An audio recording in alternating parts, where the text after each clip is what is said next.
What was it like working with Mike Saint-Jules on our track Colour? That was interesting because it was good, but interesting because it was very different.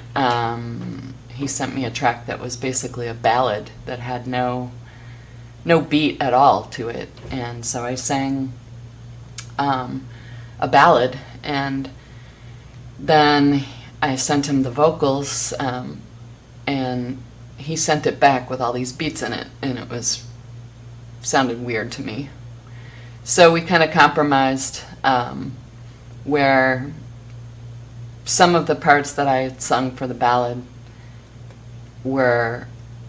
ended up being in the final track. I re-recorded them so that they sort of fit better, and then I ended up writing a bit of a different chorus, and it changed a lot. There were many revisions, and mostly because we were sort of on the same page, I would say, but we were sending things back and forth, and finally we got to a point where we both were on the same wavelength as far as like the goal for the track, and I think it turned out really awesome. But yeah, it was a bit of a challenge, that one. As you have roots in rock and alternative, why did you branch over to electronic? Well, back to Depeche Mode. This started when I had just sort of ended my rock band, Lift. I was living in Atlanta, Georgia.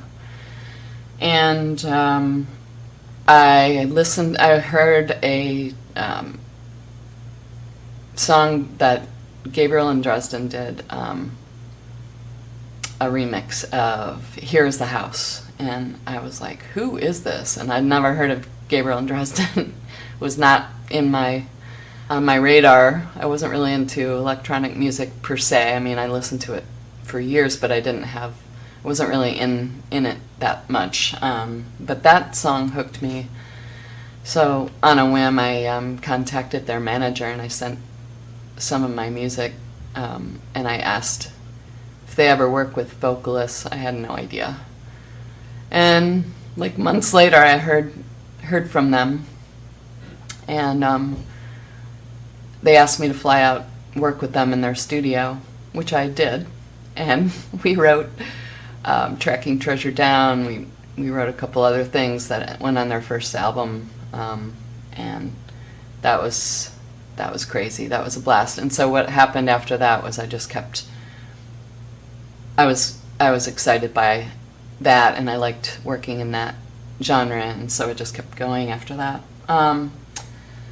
How do you wind down after a busy day at home versus on tour? I don't really tour that much anymore. I do mostly studio work, and I do play some gigs and stuff, but mostly I relax by being outside in the great outdoors. That's what I do.